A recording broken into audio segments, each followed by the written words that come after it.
Good morning. CS paramedical में हम anatomy की क्लास देख रहे हैं। एनाटॉमी में अभी हमारा इंटेग्यूमेंट्री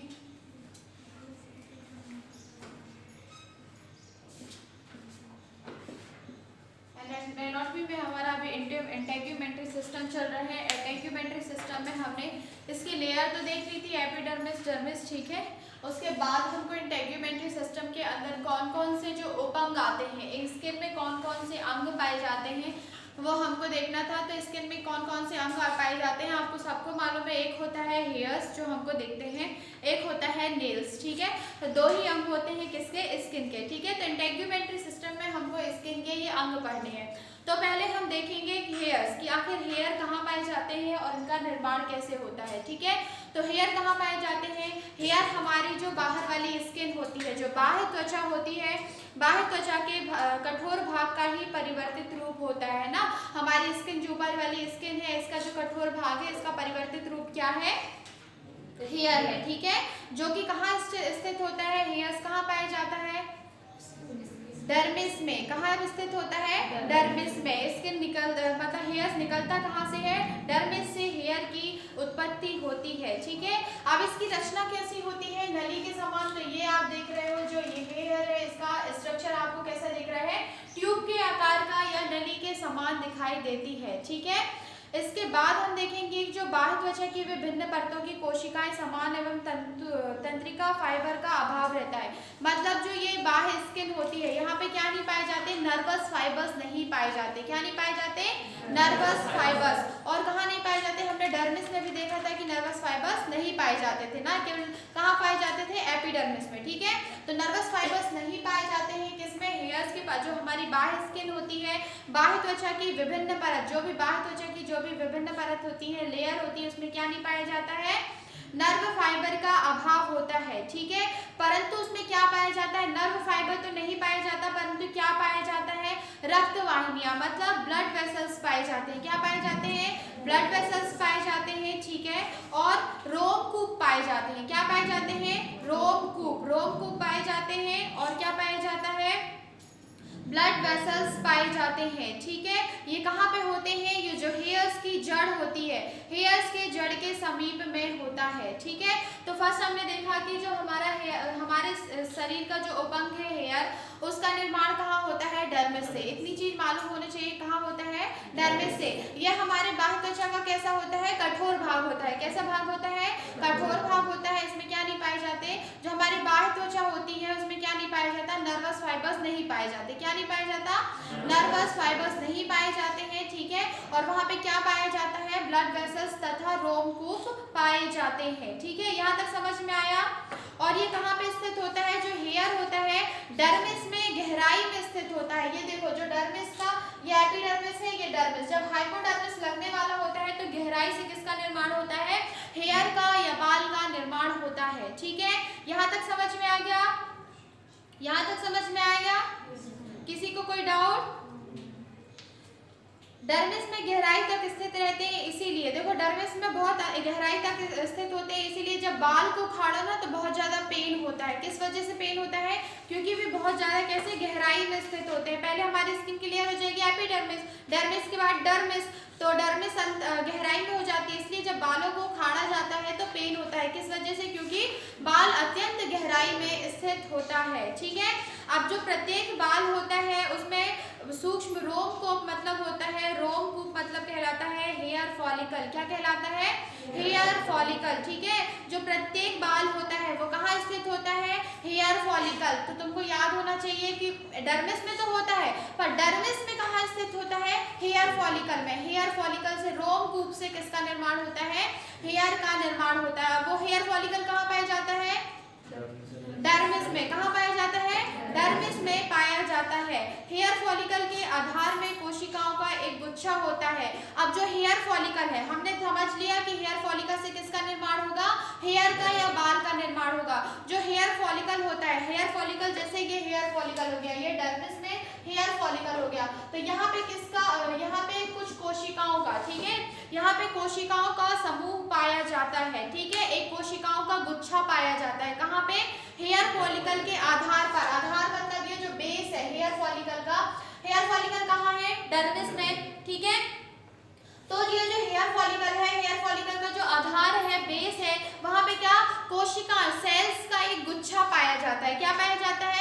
सेल्स का गुच्छा पाया जाता है, ठीक है, जिसे क्या कहते हैं, हेयर बाल्ब कहते हैं। क्या कहते हैं, हेयर बाल्ब। तो यहाँ तक समझ में आ गया कि हमारा जो हेयर है वो कहाँ पाया जाता है, डर्मिस में अत्यंत गहराई में पाया जाता है, ठीक है। ये बाह्य त्वचा का रूपांतरित रूप होता है, ठीक है। उसके बाद हमने देखा जो हेयर फॉलिकल है, ठीक है, ये कहाँ स्थित होता है, डर्मिस में होता है। हेयर फॉलिकल से क्या निकलता है, हेयर निकलता है, ठीक है।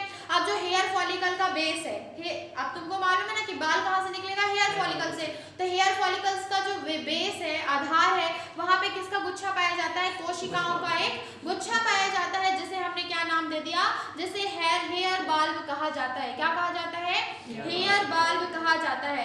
इस हेयर बाल्ब की कोशिकाओं में वृद्धि होने से ही क्या बन जाता है, बाल्ब बन जाता है। अब समझ में आया। सबसे पहले किस में स्थित है, हेयर फॉलिकल डर्मिस में। मेरी बात को समझना, डर्मिस में स्थित है।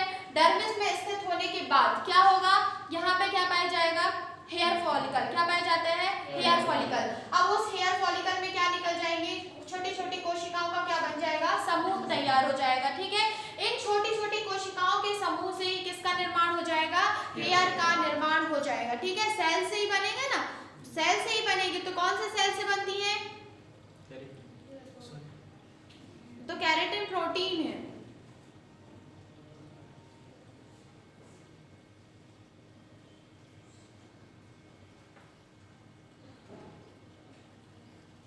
नहीं मालूम किस सेल से निर्माण होगा, किससे होगा,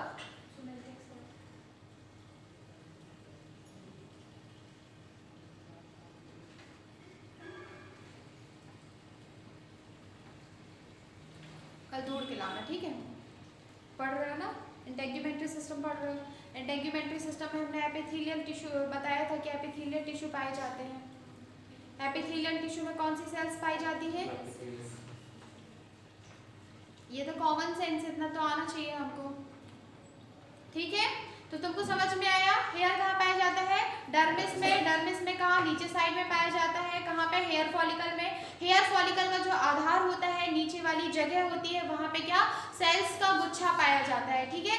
एग्जाम्पल हम ऐसे समझ सकते हैं, जैसे हमने किसी खेत में बीज डाला, ठीक है, तो वो खेत के आधार में जाएगा, ठीक है।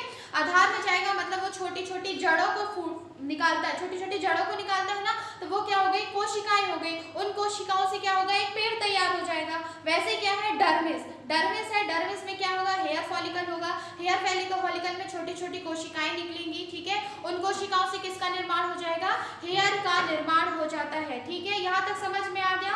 अब जो हेयर फॉलिकल का तल होता है, हेयर फॉलिकल का जो तल होता है के पास एक छोटा शंकु आकार का उभार रहता है, जिसे क्या बोलते हैं, पेपिला बोलते हैं। क्या बोलते हैं, पेपिला। तो पेपिला का नाम सुना है, इसमें लिखा हुआ है, तो पेपिला समझ में आ गया क्या है। जो हमारा हेयर फॉलिकल होता है, हेयर फॉलिकल के पास एक शंकु टाइप का क्या होता है, उभार होता है, ठीक है। तो उस उभार को क्या कहा जाता है, पेपिला कहा जाता है। क्या कहा जाता है, पेपिला कहा जाता है, ठीक है। जिससे रक्त कोशिकाओं का गुच्छा, कोशिका अंकुरित पेपिला रहता है। इसमें रक्त से बाल का विकास होता है, मतलब इसी से, जो हमने क्या पढ़ा, पेपिला से ही किसका विकास होने लगता है, किसका विकास होने लगता है, रोमकूप के तल में एक छोटा शंकु आकार का उभार रहता है, जिसे हमने क्या नाम दे दिया, पेपिला। जिसे क्या कहते हैं, पेपिला कहते हैं, ठीक है। जिसमें रक्त कोशिकाओं का गुच्छा होता है। क्या होता है, ब्लड वेसल्स का क्या होता है, गुच्छा होता है, ठीक है। जिसे क्या कहा जाता है, वस्कुलर पेपिला कहते हैं, ठीक है। तो अभी जो वो हेयर फॉलिकल है, हेयर फॉलिकल में किसका गुच्छा था, कोशिकाओं का गुच्छा था। तो उस कोशिकाओं की गुच्छा को हमने क्या बोला था, हेयर बाल्ब बोला था, ठीक है। फिर उसके बाद जो रोम को, मतलब हेयर फॉलिकल के पास ही एक शंकु टाइप का उभार था, जिसको हमने क्या बोल दिया था, पेपिला बोल दिया था। अब वही जो हेयर फॉलिकल है, हेयर फॉलिकल के पास एक ब्लड का भी गुच्छा है, जो ब्लड वेसल्स का भी समूह है, ठीक है। उसको हमने कौन सा, वो क्या बोल दिया, वस्कुलर पेपिला। क्या कहते हैं, वस्कुलर पेपिला कहा जाता है। यहीं से किसका विकास होता है, इसी रक्त से, जो रक्त की कोशिकाएं है ना, वहाँ पे रक्त की गुच्छा है ना, उसी रक्त से किसका विकास होना शुरू हो जाता है, बालों का विकास तथा बालों को पोषण मिलना प्राप्त हो जाता है। समझ में आ गया कैसे पोषण होगा। यहाँ तक किसी को कोई डाउट, किसी को कोई डाउट, ठीक है। तो रक्त से या ब्लड से ही बाल का विकास होता है। बाल के विकास होने से हेयर बाल की कोशिकाएं क्या होती जाती है, बहुगुणित होती जाती है। मतलब जब कोशिकाएं बढ़ती जाती है, कोशिकाओं का विभाजन होता जाता है, कोशिकाएं बढ़ती जाती है, तो और भी बालों का निर्माण होता जाता है। ठीक है, क्या होता जाता है, और भी बालों का निर्माण होता जाता है। और क्या जो कोशिकाएं हैं वो बालों को ऊपर धकेलती है, तभी तो आपके बाल बढ़ते हैं। ठीक है, तो जो कोशिकाएं, देखो कोशिकाओं में वृद्धि होगी, जब कोशिकाओं में, क्योंकि कोशिकाओं से तो हेयर निकला ना, आपने पढ़ा ना, तो जब कोशिकाओं से वृद्धि होगी, कोशिकाओं का विभाजन होगा, जब कोशिकाएं असंख्य संख्याओं में बढ़ेंगी तो बाल भी क्या हो जाएंगे, बढ़ते जाएंगे। तो फिर वो कोशिका क्या करेंगी, बालों को ऊपर धकेलेंगी, तो क्या होगा, बाल हमारे ऊपर साइड आएंगे, तभी क्या हो जाते हैं, हमारे बाल बढ़ते जाते हैं। फिर एक समय ऐसा आता है कि जब नॉर्मल बात है, कुछ लेंथ तक हमारे बाल है, तब तक कोशिकाएं उसमें पोषण पहुंचा सकती है। पर कुछ समय बाद जब ज्यादा बाल बड़े हो जाते हैं तो उन बालों तक क्या नहीं होता, पोषण नहीं पहुंच पाता, जिससे बाल अत्यधिक क्या हो जाते हैं, पतले हो जाते हैं। समझ में आया, किसकी वजह से हो जाते हैं, कि हमारे जो हेयर्स होते हैं, हेयर्स की जो कोशिकाएं होती हैं वो हेयर्स तक क्या नहीं पहुंचा पाती है, पोषण नहीं पहुंचा पाती है। ठीक है, समझ में आ गया। और ये क्या हो जाती है, विकास होने में हेयर बल्ब की कोशिकाएं बहुगुणन होने से जैसे जैसे कोशिकाएं ऊपर को धकेलती जाती हैं तो वो पोषण के स्रोत से दूर होते जाते हैं। मैंने बताया ना, बाल बड़े होते जाएंगे और पोषण के स्रोत से दूर होते जाएंगे और क्या हो जाते हैं, मृत हो जाते हैं। क्या हो जाते हैं, मृत हो जाते हैं। और मृत, हमारा जो पता है केराटिन का निर्माण कैसे होता है, मृत प्रोटीन को क्या कहा जाता है, केराटिन प्रोटीन कहा जाता है। सुना है ना, हमारे शरीर का जो मृत डेड प्रोटीन होता है उसको कौन सा प्रोटीन कहा जाता है, केराटिन प्रोटीन। तो जब बाल बड़ा हुआ, कोशिका वहां तक पोषण नहीं पहुंचा पा रही है, ठीक है, तो बाल हमारा क्या हो जाएगा, मृत हो जाएगा। मृत होने के बाद वो किसमें कन्वर्ट हो जाएगा, केराटिन प्रोटीन में। इसीलिए हमारा नेल्स भी, ये नेल्स बढ़ता जाता है, यहाँ तक देखना, ये यहाँ तक जो हमारी स्किन से लगा हुआ है उसमें पोषण मिलता है। इसके बाद जो हमारे हेयर्स ये स्किन से ऊपर बढ़ते हैं तो क्या हो जाते हैं, डेड हो जाते हैं। कभी कभी वो ऑटोमेटिक भी टूट जाते हैं। ठीक है, तो किसकी वजह से, क्योंकि किसमें परिवर्तित हो जाता है, मृत केराटिन प्रोटीन में। किसमें परिवर्तित हो जाता है, केराटिन प्रोटीन में परिवर्तित होता जाता है। ठीक है, और हमारा जो बाल होता है ना, हमेशा टेढ़ा उगता है। सीधे क्या स्ट्रेट किसी के बाल रहते हैं, नहीं रहते ना, कैसे होते हैं, ये टेढ़े होते हैं। ठीक है, जब टेढ़ा होता है तो इसकी जो आसपास की त्वचा होती है, कभी कभी क्या होता है, हेयर फॉलिकल से जुड़ी है, यह हमेशा उसी तरफ होती है जिधर बाल झुका हुआ होता है। बाल कैसा होता है, हमारा झुका होता है। तो जब हमारे अंदर कॉन्ट्रैक्शन होता है, मतलब हेयर के नीचे जो डर्मिस में जब कॉन्ट्रैक्शन होता है, क्योंकि देखो पेशियां तो सब जगह है, ऐच्छिक पेशी अनैच्छिक पेशी हमारी पूरी बॉडी में है। सुना था ना, ऐच्छिक पेशी जो हमारी इच्छा के अनुसार संकुचन करेगी, अनैच्छिक पेशी जो ऑटोमेटिक करेगी। ठीक है, तो यहाँ पे क्या पाया जाता है, डर्मिस में कौन सी पेशी पाई जाती है, अनैच्छिक पेशी पाई जाती है। तो जब कॉन्ट्रैक्शन होता है, हमारे बाल कैसे होते हैं, टेढ़े होते हैं। तो जब कॉन्ट्रैक्शन होता है तो हमारी स्किन में भी रोंगटे खड़े होना, जिसको हम बोल देते हैं, होते हैं ना रोंगटे खड़े, एकदम से पूरे मतलब हेयर्स खड़े हो जाते हैं। जब हमारे बाल टेढ़े रहते हैं, ठीक है, टेढ़े जमे हुए होते हैं, और जब वो सीधे खड़े होते हैं तो बोलते हैं एकदम रोंगटे खड़े हुए। रोंगटे खड़े होने का मतलब क्या है, अनैच्छिक पेशियों में कॉन्ट्रैक्शन होता है। क्या होता है, कॉन्ट्रैक्शन होता है। किसमें, इनवॉलेंट्री मसल्स में। कौन सी मसल्स में, इनवॉलेंट्री मसल्स में जब कॉन्ट्रैक्शन होता है, ठीक है, बालों का टेढ़े होने के बाद कारण जब उसमें कॉन्ट्रैक्शन होता है मसल्स में, तो क्या होते हैं, उसको कहा जाता है रोंगटे खड़ा होना। समझ में आ गया, यहाँ तक समझ में आ गया। हेयर्स में यहाँ तक किसी को डाउट, नॉर्मल बेसिक हम समझ लेंगे। हेयर क्या है, बाल कठोर त्वचा है, इतना आपको मैं बेसिक पॉइंट बता रही हूँ। कैसी है ये बाल, कठोर त्वचा है। ठीक है, इसका निर्माण कहाँ से हुआ, डर्मिस से, ये याद रखना है। फिर डर्मिस में किससे हुआ, हेयर फॉलिकल से। किससे निर्माण हुआ, हेयर फॉलिकल से। हेयर फॉलिकल्स का जो बेस है वहाँ पे क्या कोशिकाओं का गुच्छा पाया जाता है, जिसे हमने क्या नाम दे दिया, हेयर बाल। ठीक है, अब उसी जो हेयर फॉलिकल्स है उसके तल में क्या पाया जाता है, ब्लड का एक गुच्छा पाया जाता है, ब्लड सेल्स का एक गुच्छा पाया जाता है, जिसे हमने क्या दिया, वस्कुलर पेपिला। ये वस्कुलर पेपिला क्या करती है, बालों को पोषण प्रदान करती है। क्या करती है, बालों को पोषण प्रदान करती है। अब जब बालों की ग्रोथ लंबी होती जाती है तो पोषण पूरे बालों तक नहीं पहुंच पाता है। ठीक है, तो हमारे जो और जब बाल बढ़ता जाता है तो वो क्या हो जाता है, मृत हो जाता है, जिसे हमने क्या कह दिया, केराटिन में परिवर्तित हो जाता है। मृत होकर ये किस में परिवर्तित हो जाता है, केराटिन में परिवर्तित हो जाता है। ठीक है, हमारे इनवॉलेंट्री मसल्स डर्मिस संकुचन होता है, कॉन्ट्रैक्शन होता है। कॉन्ट्रैक्शन होने के बाद क्या होता है, बाल सीधे खड़े हो जाते हैं और बाल सीधे खड़े होने को क्या कहा जाता है, रोंगटे खड़े होना कहा जाता है। यहाँ तक समझ में आ गया? किसी को कोई डाउट? फिर इसके बाद हम देखेंगे क्या, बाल को त्वचा से बाहर रहने वाला भाग। अब बाल का जो त्वचा के बाहर वाला भाग को क्या कहा जाता है, और बाल जो त्वचा के नीचे, जैसे हमारे स्किन के बाहर है, ठीक है, तो ये तो इसका निर्माण तो कहाँ से हुआ है, डर्मिस से। किससे हुआ है, डर्मिस से। तो जो स्किन के ऊपर वाला भाग है उसे क्या कहा जाता है, और स्किन के नीचे वाले भाग को क्या कहा जाता है, ठीक है।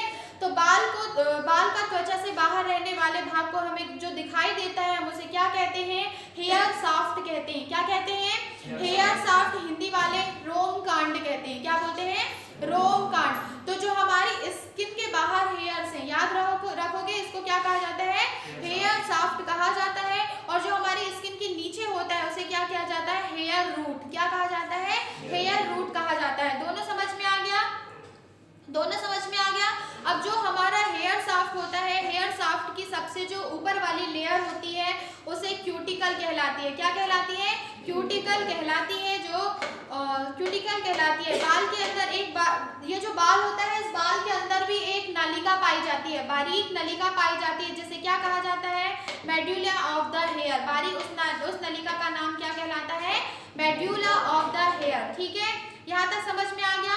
बाल की जड़ अर्थात रूम मोल पेपिला पर अवस्थित रहती है। जो बाल की रूट होती है ना, मैंने पहले ही बताया कि रूट से, जड़ से ही तो बाल निकलेगा। मतलब कहाँ से निकलेगा, कहाँ से निकला है, डर्मिस में किससे निकला है, हेयर फॉलिकल। हेयर फॉलिकल में क्या था, कोशिकाओं का गुच्छा था, जिसको हमने क्या कह दिया था, हेयर बॉल्ब कहा था। ठीक है, तो उसी हेयर बॉल्ब से किसका निर्माण होता है, किसका निर्माण होता है, हेयर का निर्माण होता है। ठीक है, वही कोशिकाएं तो धकेलती है ना, और पोषण कौन देता है, ब्लड पेपिला, वस्कुलर पेपिला। ठीक है, समझ में आ गया।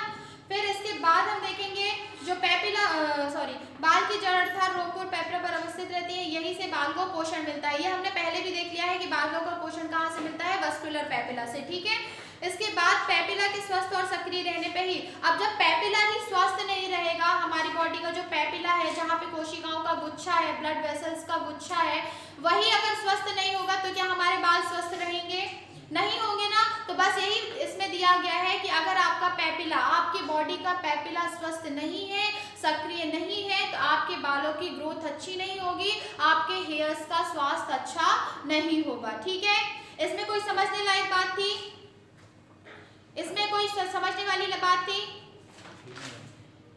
समझने वाली मतलब तुम लोगों को समझ में आया ना, समझ में आ गया ना, किस लिए पोषण मिलता है तुम लोगों को, मतलब बालों को पेपिला की वजह से ही तो तुम लोगों को पोषण मिलता है, क्योंकि वहां पे किसका गुच्छा है, एक तो वेसल्स का गुच्छा है, दूसरा किसका गुच्छा है, कोशिकाओं का, जो बालों को क्या करती है, ऊपर धकेलती है। ठीक है, अब मैंने ये भी बताया था, हमने सेबेसियस ग्लैंड किसमें पढ़ा था, डर्मिस में पढ़ा था ना सेबेसियस ग्लैंड। तो सेबेसियस जो ग्लैंड कहाँ पाई जाती है, डर्मिस में।